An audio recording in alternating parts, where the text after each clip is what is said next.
I should start by saying that I'm a broke-ass college student. Female, by the way. Anyhow, because of my strange college hours, and my even stranger work hours, I was often on a weird eating schedule. Lunch at about 5 p.m. and dinner around 11. My family used to all work at nights, so I found myself wandering 30 minutes away from my house in search of decent food. I usually ended up at Sheetz, where I could get some vegetarian foods. If you don't know what Sheetz is, it's a gas station with hot food to go. So this week, I ended up at Sheetz more than one night in a row. Each night, there was a girl working the register that always talked to me longer than I would like. She was friendly though, so I was polite and talked back. She always brought up the most random things, such as whether or not I made my pants or bought them with all the holes in them, which was fine by me.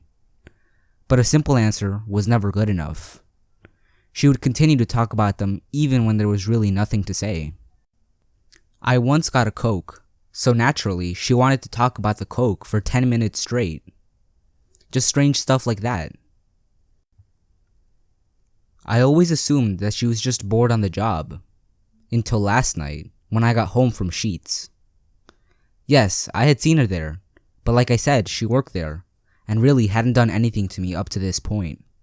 Now I would love to say that something led up to it, like I was nervous the entire walk home, or I felt like something was wrong. But actually, I felt entirely safe. I got back to my apartment and ate my food and edited YouTube videos. There are 3 floors to my building. I live on the 3rd, with only one other person across the hall from me. So I wasn't totally worried when I heard footsteps come up from the stairs. But it just kept getting weirder. I never heard them go inside their house, and my cat was now at the door, silent but aggressively trying to sniff under it and digging at the carpet as if she wanted to dig her way under the door. This was when I saw the shadows, which appeared to be someone's feet. No one knocked though. I told myself that I would satisfy my cat's curiosity and my own worries by opening the door to see nothing. I was dead wrong though. I opened the door rather blindly because there was no way to see into the hallway. And again, I wasn't expecting anyone. I certainly wasn't expecting that someone would throw the door open and force themselves in past me. She ran as fast as possible right into my bedroom, the first room you would see while entering, and slammed the door behind her.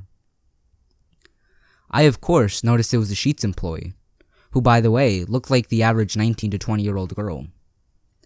I, like a cliche, grabbed my brother's baseball bat and reluctantly inched towards my door, and also in the direction of my phone so I could call the police.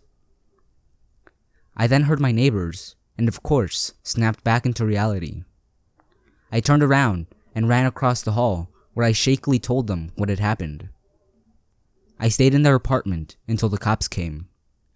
It took them 20 minutes to get into my room to get her, as she had locked the door. What they found chills me to the bone, mostly because I hadn't noticed her carrying anything with her. There were at least 10 candid pictures of me from the days prior, coming into the store, ordering food, going into the bathroom, etc., all printed on cheap printer paper. What scares me most of all is that some of them were from weeks prior, before she had actually talked to me and had register duty. There were also wine bottles, flowers, and rope. So do what you like with that information. But part of me wonders if she would have even tried to come in had I not started to open the door first. I still have no idea how she followed me, without me ever knowing.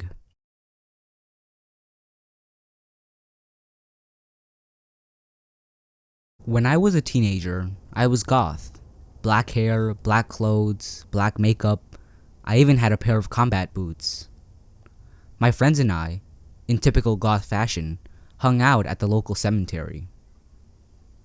We started going as a joke, but soon discovered we liked the peace that we found there. That all changed one night. My friend called to see if I wanted to hang out, and I did. None of our other friends were available. They were either working were recovering from partying the night before, so we were out on our own. My friend picked me up, and we drove up to the cemetery. We were hanging out, smoking cigs, and BSing about the latest issues that she was having with her boyfriend, when all of a sudden, we noticed that at the top of the hill we were on, about 100 feet away, a bonfire had been lit. You have to understand that this cemetery is about a block off campus off a major university, and it's not uncommon for college students to go there to party. My friend and I sighed, knowing that we would have to get up soon. It was illegal to be in the cemetery after dark, and we knew that the police would show up because some jerks had decided that they needed a bonfire. We decided to finish our cigarettes and then take off. Just then, the most horrible stench came wafting down the hill from the direction of the bonfire. My friend gagged and covered her mouth. I groaned and said, "What the hell?" My friend shook her head, saying, "I don't know what they're doing, but let's just leave." We got in the car, and one of us suggested that maybe we should go up and see what they're doing. My stomach turned, and a cold shiver went through my body. My friend must have had the same feeling, because at the same time, we both said, "No, we should leave." My friend turned the car on, switched on her headlights, put the car in reverse, and looked over her shoulder before starting to back up. I was still looking up the hill. A figure stepped in front of the bonfire. I could only see a silhouette, but I was sure whoever it was watching us. A feeling of terror hit me, and I said, "Go, go, go, go," getting louder and more panicked with each word. My friend looked back up the hill for a second, and just as the figure took a step toward us, she slammed on the gas and peeled out, going in reverse down the hill. She rammed the gear shift into drive, and we were out. We didn't say anything for a while until she said, "What the hell were they burning?" I shook my head. "I don't know." Eventually, she dropped me off at home, and I went to bed. The next morning, I woke up and went out to the kitchen. My mom was there, drinking her morning coffee, and I joined her. We talked about her job a bit, when she suddenly said, "Did you hear what happened last night?" I shrugged and said no. I had just gotten up. She told me that a woman she worked with had been kidnapped from the parking garage. "Did they find her?" I asked. "Yes, but too late," she replied. "Whoever had taken her had raped her and murdered her. They found her this morning up in the cemetery. He had tried to dispose of her body in a bonfire." I froze. My brain was going a mile a minute, the realization slowly creeping up. That was what the smell had been. Needless to say, I never hung out at the cemetery at night again.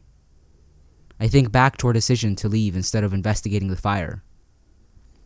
That one decision could have changed everything.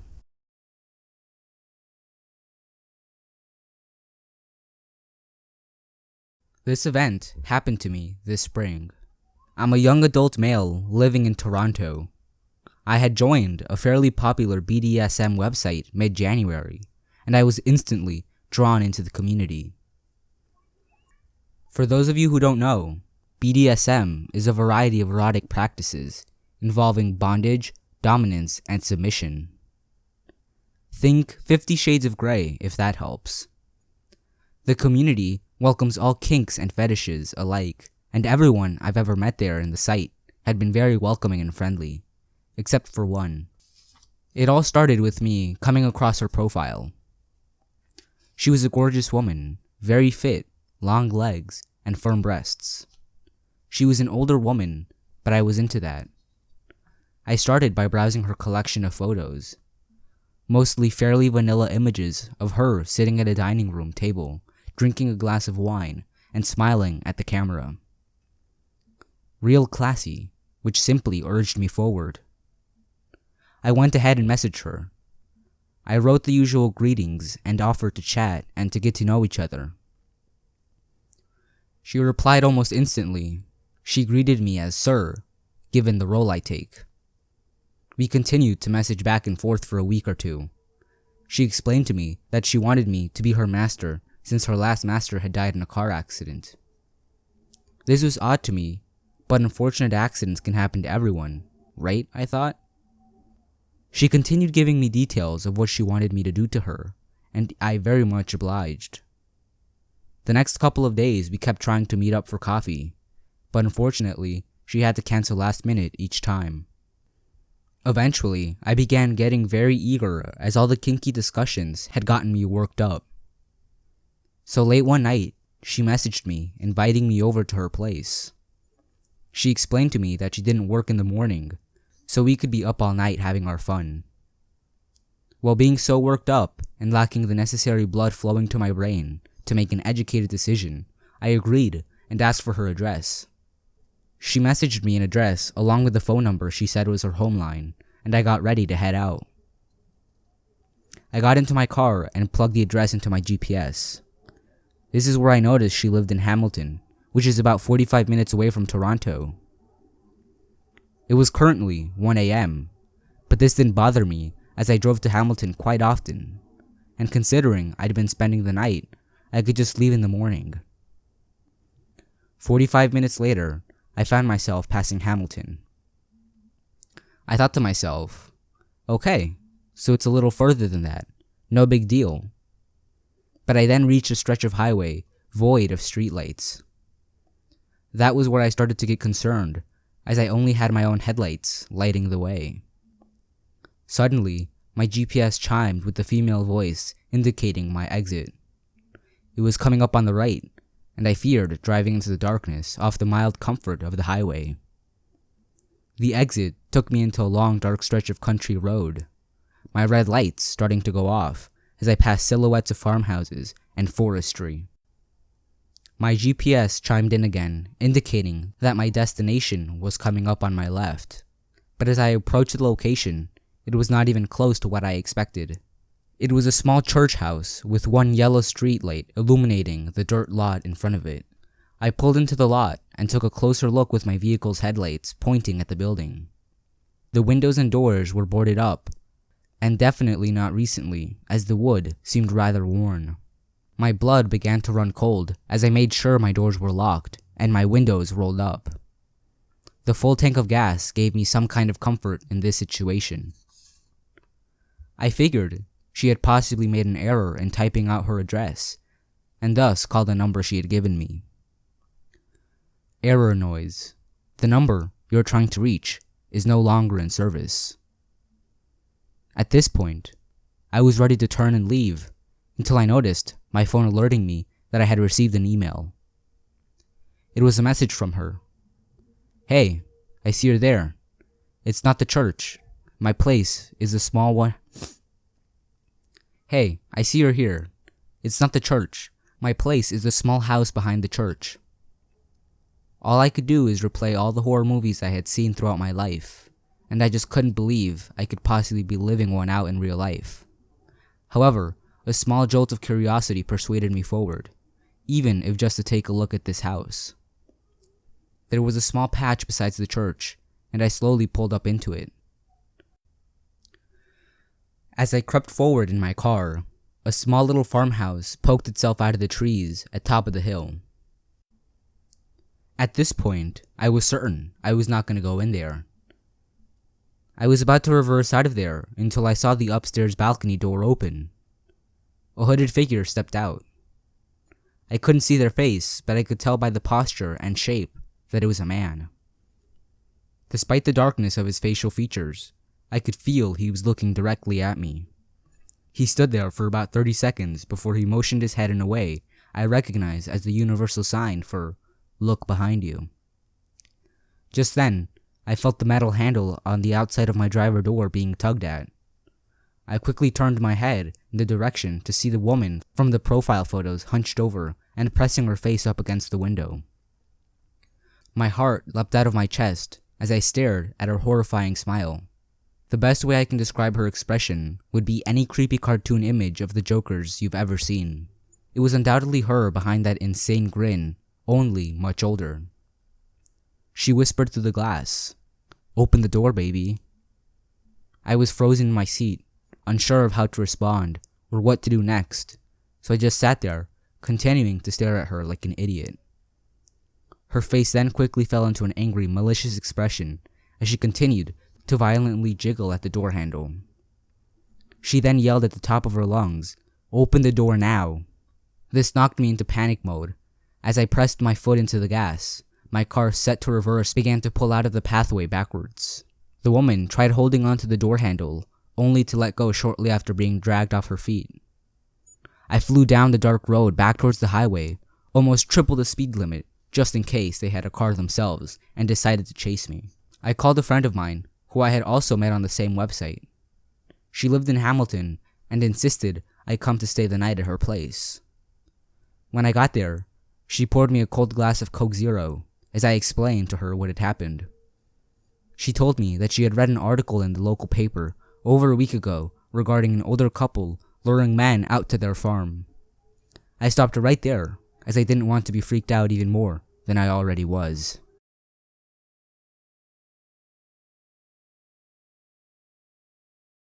I was about 9 when my family and I moved into a new house. Next door lived a man who looked to be in his late 30s, early 40s, and an elderly wheelchair-bound gentleman in his 70s.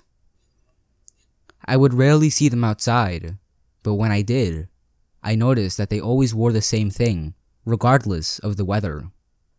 Long-sleeve white dress shirts, black suspenders, black ties, and dress shoes.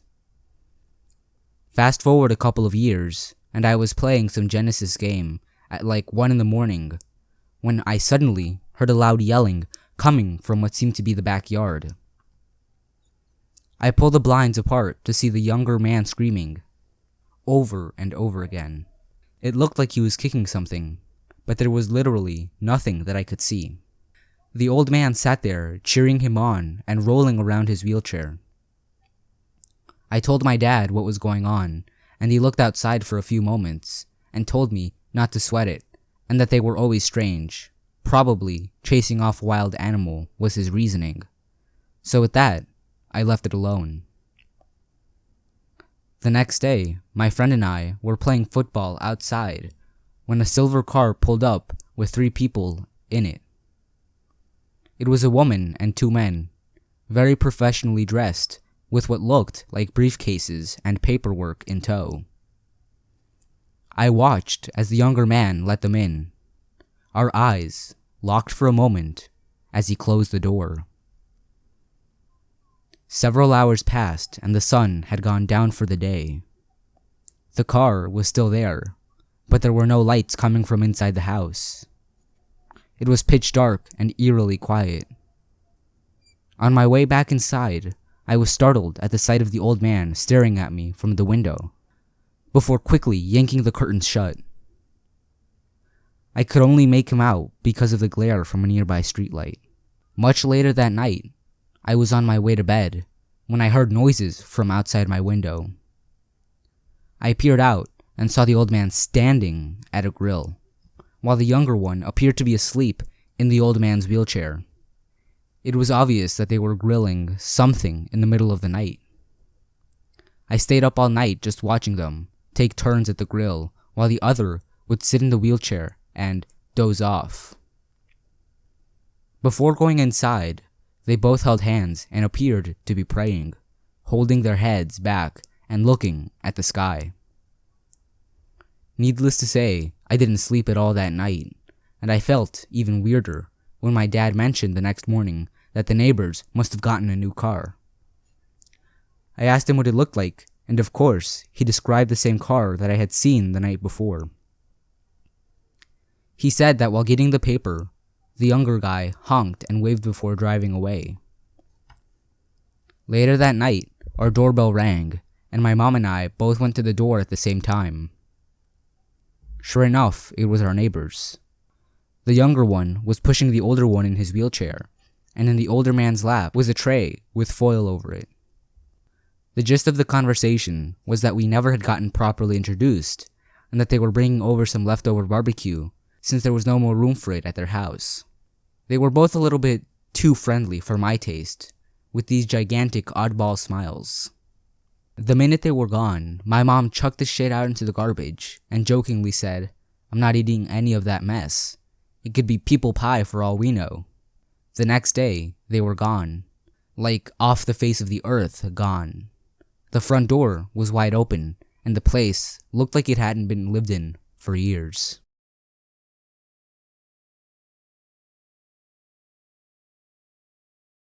This actually happened in January 2014. I was 17 at the time.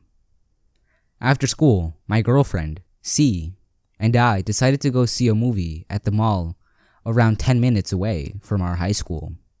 This particular mall was relatively small, and my friends and I always used it as a gathering place before we did teenage shenanigans. Because we always met there, we had a habit of parking off to the side of the parking lot in an area that was generally secluded and was far away from the building, and presumably the cameras. We really only did this because nobody else parked in that area. But today, this had not been the case.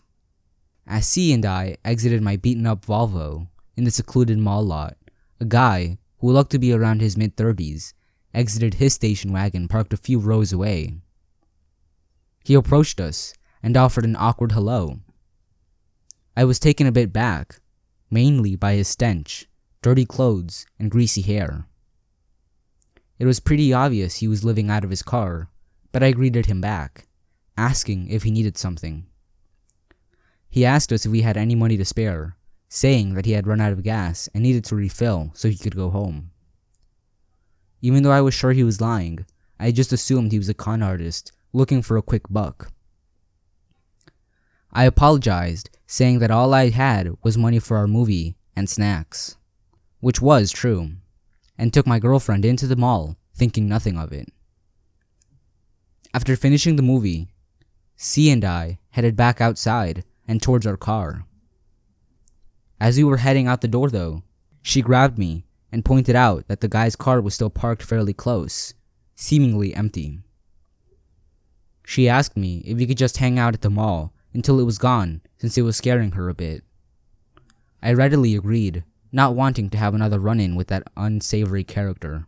This was around 5 p.m., so we went around the mall for another 2 to 3 hours before heading to the lot to see if the car was finally gone. When we went back in my car, one thing was dreadfully apparent. The smell. It was obvious he had been in there fairly recently, and the entire thing reeked of his scent. Needless to say, we rolled down the windows and sped back to the school, so C and I could go home. I told my parents about what had happened, and they kept me on lockdown for about a month, since the man could have seen something in my car to get my name, or at least my last name. I still don't know his motives, and I'm fairly certain I don't want to. C's instincts probably saved both of our lives that day, and I now park where everyone can see the back seats of my car, and I always check the back seats every time I enter a car. Hey guys, I hope you enjoyed this video. Please like this video if you haven't already, comment, share, and subscribe if you're new. Also, follow me on Twitter to get updates. If you guys want to check out a great channel on Twitch that live streams games like DayZ, Battlefield, and more, I recommend watching Handkerchief, so check out his channel on the description, and be sure to follow him. I'm sorry that there hasn't been that many videos this week, but I was a little busy, and towards the end of the week, I actually got a little bit sick, so I'm sorry if you noticed that in the video. Anyway, if you have any stories you want to submit, then feel free to email me at wormystories@gmail.com. I'll see you guys in the next video, and don't forget to subscribe to join the wormhole. Thanks for watching, and stay safe.